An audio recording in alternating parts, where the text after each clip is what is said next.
बिस्मिल्लाहिर्रहमानिर्रहीम। नाज़रीन, मैं हूं डॉक्टर नमान रफ़ी राजपूत और आप हमें देख रहे हैं NRE बुलकायदा अकेडमी के प्लेटफॉर्म से। और आज हम जिस टॉपिक पे बात करेंगे वो कार्डियोलॉजी का टॉपिक है, कंजेस्टिव हार्ट फेलियर या CHF। कंजेस्टिव हार्ट फेलियर जो है इट्स ए क्लिनिकल सिनेरियो जो कि ज़्यादातर आपको हो सकता है कि आपके पार्ट 2 के एग्ज़ाम में या आपको प्रैक्टिकल स्टेप्स के अंदर है। लेकिन इसकी थ्योरी के अंदर जो मेजर 4-5 चीज़ें हैं जो एग्ज़ाम रिलेटेड हैं, जो कि MCQs में पूछी जा सकती हैं, जिसमें फार्माकोलॉजिकल रिलेटेड है, वो आज हम आपको इस शॉर्ट लेक्चर के अंदर समराइज करके बताएंगे।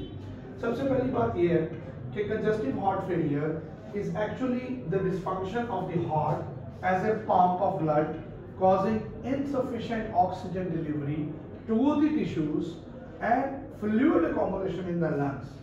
ठीक है जी, यानी हमारे हार्ट की पंपिंग एबिलिटी का फेलियर हो जाना, जिसकी वजह से ऑक्सीजन का टिश्यूज को ना मिलना और पानी का यानी फ्लूइड का या ब्लड के जो प्लाज्मा का लंग्स के अंदर एक्यूमुलेट हो जाने को हार्ट फेलियर कहा जाता है। अब इसकी दो टाइप्स हैं। There are two main types, which is systolic dysfunction and the other one is diastolic dysfunction। अगर हम बात करें systolic dysfunction की, तो याद रखिएगा इसके अंदर इजेक्शन फ्रैक्शन यानी इसको हम EF कहते हैं, ये डिक्रीज हो जाती है। और इसकी सबसे बड़ी cause dilatation of the heart, यानी हार्ट की डायलेटेशन की वजह से हमारी इजेक्शन फ्रैक्शन कम हो जाती है। सिस्टोलिक कॉन्ट्रैक्टेबिलिटी कम होने की वजह से सिस्टोलिक डिस्फंक्शन हो जाता है। दूसरा है डायस्टोलिक डिस्फंक्शन। डायस्टोलिक डिस्फंक्शन का मतलब है हार्ट की इनएबिलिटी है to relax and properly receive the blood. इसके अंदर इजेक्शन फ्रैक्शन नॉर्मल होगा। इसलिए आपका MCQ में आपसे पूछा जा सकता है कि सिस्टोलिक डिस्फंक्शन के अंदर इजेक्शन फ्रैक्शन डिक्रीज हुई या इंक्रीज हुई, तो आपको जवाब होगा डिक्रीज हुई। और अगर आपसे डायस्टोलिक डिस्फंक्शन का पूछा जाएगा तो उसके अंदर ejection fraction can stay normal. ठीक है जी। अब हम बात करते हैं कि बेसिकली ये होता क्यों है। याद रखिए multiple infarctions, cardiomyopathies, valvular heart disease are actually the main causes of heart failure. ये हार्ट फेलियर के मेन कॉज है। जबकि रेयर कॉजेज अगर हम बात करें कि रेयर कॉजेज में क्या क्या है, तो alcoholism can cause heart failure, post viral myocarditis जिसमें कोक्साकी वायरस वगैरह आपसे MCQ में पूछा जा सकता है। Number 3 radiation can cause. उसके अलावा कुछ ड्रग्स हैं जैसे एड्रियोमाइसिन है, उसके अलावा हीमोक्रोमेटोसिस है, उसके अलावा थायराइड डिसऑर्डर्स हैं और फिर थायरामिन डेफिशिएंसीज। ये तमाम की तमाम ऐसी चीजें हैं जिनकी वजह से आपको हार्ट फेलियर डेवलप हो सकता है। अब अगर हम बात करें कि हार्ट फेलियर अगर होगा तो पता कैसे चलेगा, उसकी प्रेजेंटेशन क्या होगी, क्लिनिकल सिम्टम्स क्या आएंगे। सबसे पहला सिम्टम है डिस्निया। पेशेंट को चलते हुए सांस फूलना शुरू हो जाएगा, डिस्निया और एक्सर्शन। सेकेंड स्टेज पे ऑर्थोपनिया होना शुरू हो जाएगा, थोड़ा सा पेशेंट सीधा लेटेगा, उसका सांस खराब होना शुरू हो जाएगा, this is called orthopnoea. And then peripheral oedemas develop होने शुरू हो जाएंगे, टांगों में, चेहरे पे, मुंह पे। दिस आर हार्ट फेलियर की निशानी। अगर हम बात करें एग्जामिनेशन फाइंडिंग्स की, एग्जामिनेशन पे आपको क्या फाइंडिंग मिलेगी, तो आपको रेल्स या क्रैकल्स मिलेंगे बेसिस ऑफ लंग्स पे, ये बेसिस पे होंगे। JVP रेजो का और PND प्रोक्सिस्मन नॉक्टर्नल डिस्निया होगा और S3 गैलोप होगा। याद रहे कि S3 गैलोप जो है वो एथलीट्स में समटाइम्स नॉर्मल हो सकता है। डायग्नोस्टिक टेस्ट अगर आप करना चाहते हैं हार्ट फेलियर का, तो आप डायग्नोज कैसे करेंगे एज अ स्टूडेंट। बाकी सारे बेसलाइन इन्वेस्टिगेशन आर डिफरेंट, जिसमें आपके ब्लड टेस्ट, ECGs, ये सारा कुछ बेसिक्स है। लेकिन specifically if we talk about heart failure then echo is the first choice. आप एकोकार्डियोग्राम कराएंगे और आप उसकी इजेक्शन फ्रैक्शन को मुतय्यन करेंगे कि कितनी है। नॉर्मली 55% से अबव होनी चाहिए। Transthoracic echocardiography is the best initial test. अगर ट्रांसथोरेसिक है तो ये सबसे बेहतर। उसके अलावा मल्टीपल जो है ना गेटेड एक्वाजिशन स्कैन्स हैं, जिसको मूगा स्कैन कहा जाता है, ट्रांस इसोफेजियल एकोकार्डियोग्राफी है to evaluate the valve condition, ये बड़ा इंपॉर्टेंट है।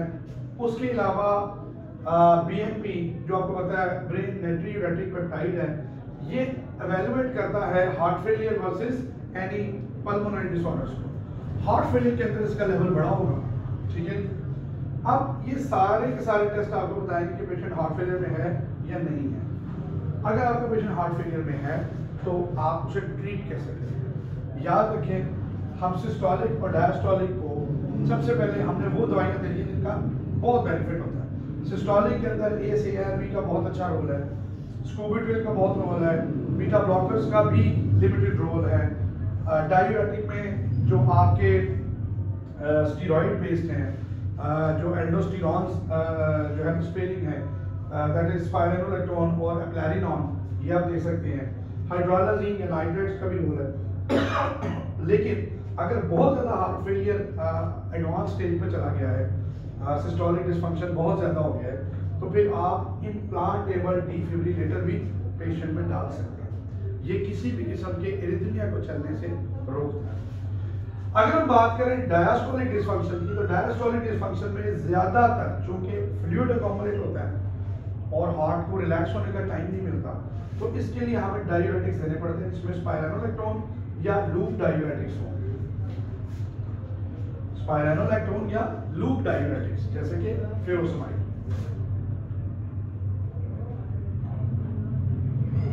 ये हो सकता है। उसके अलावा कुछ ऐसी ड्रग्स हैं जो बेनिफिशियल तो नहीं है, मतलब बड़ा क्लियर बेनिफिट नहीं है, लेकिन they are good, like calcium channel blockers और डायस्टोलिक डिसफंक्शन के अंदर डाइजॉक्सिन और बीटा ब्लॉकर्स। इनका बहुत क्लियरली रोल नहीं है, लेकिन we use it, sometime it give benefit to the patient. और लास्टली जिनका अनसर्टन बेनिफिट है, अनसर्टन, वो डायस्टोलिक डिसफंक्शन के अंदर एस और ARB है, याद रखिएगा। लेकिन सिस्टोलिक के अंदर उनका बहुत अच्छा रोल है। तो systolic heart failure with decrease ejection fraction में आपने पेशेंट को एस, ARB या स्कूबिट्रिल लाजमी है। उसके बाद मैं आपको यहाँ बताता चलूँ कि अगर आपने पेशेंट को एस, ARB दिया है तो आपसे क्वेश्चन ये पूछा जा सकता है कि इसका मेन साइड इफेक्ट क्या है। तो एस का साइड इफेक्ट जो है main, that is dry cough. ARB का जो है वो हाइपरकलीमिया भी कर सकती है, हाइपोकलीमिया भी कर सकती है एट द लॉन्ग रन। ये सारी चीज़ें आपको पता होनी चाहिए। फिर आपको ये पता होना चाहिए कि पेशेंट को अगर किस में ही कॉन्ट्राइंडिकेटेड है, तो प्रेगनेंसी के अंदर और उसके अलावा रीनल फेलियर के अंदर एस और ARBs आर कॉन्ट्राइंडिकेटेड। तो आप जब ये लेक्चर देख रहे हों तो मेरी आपसे दरख्वास्त है कि आप अपनी टेक्स्ट बुक खोलें और इसको एक रिव्यू दे दें। मैंने आपको सिर्फ इस तरह से पढ़ाने की कोशिश की है कि जैसे एग्जाम के अंदर आपसे मेजर क्वेश्चन पूछे जा सकते हैं। लेकिन अगर आप फुल टॉपिक कवर करना चाहते हैं, you should go for your text book and you should actually go for it. इसके बाद एक और बड़ा इंपॉर्टेंट क्वेश्चन है जो कि NYHA क्लासिफिकेशन कहलाता है कि NYHA न्यूयॉर्क हार्ट एसोसिएशन की हार्ट फेलियर क्लासिफिकेशन के अंदर 4 डिग्रीज है। डिग्री A के अंदर है एक्सेसिव एक्सर्शन के ऊपर dyspnoea which is more than 500 feet, बहुत ज्यादा। स्टेज 2 के अंदर है मॉडरेट, यानी 500 से 200 के दरमियान। नंबर 3 में है माइल्ड एक्सर्शन के ऊपर, लेस देन 200 के ऊपर डिस्निया। और नंबर 4 है डिस्निया ऑन रेस्ट, यानी बैठे हुए पेशेंट का भी सांस फूल रहा है। तो ये 4 स्टेजेस न्यूयॉर्क हार्ट एसोसिएशन की अकॉर्डिंग टू हार्ट फेलियर है। ये भी आपको पता होनी चाहिए। अल्लाह ताला आपका, मेरा और हम सब का हामी होना चाहिए।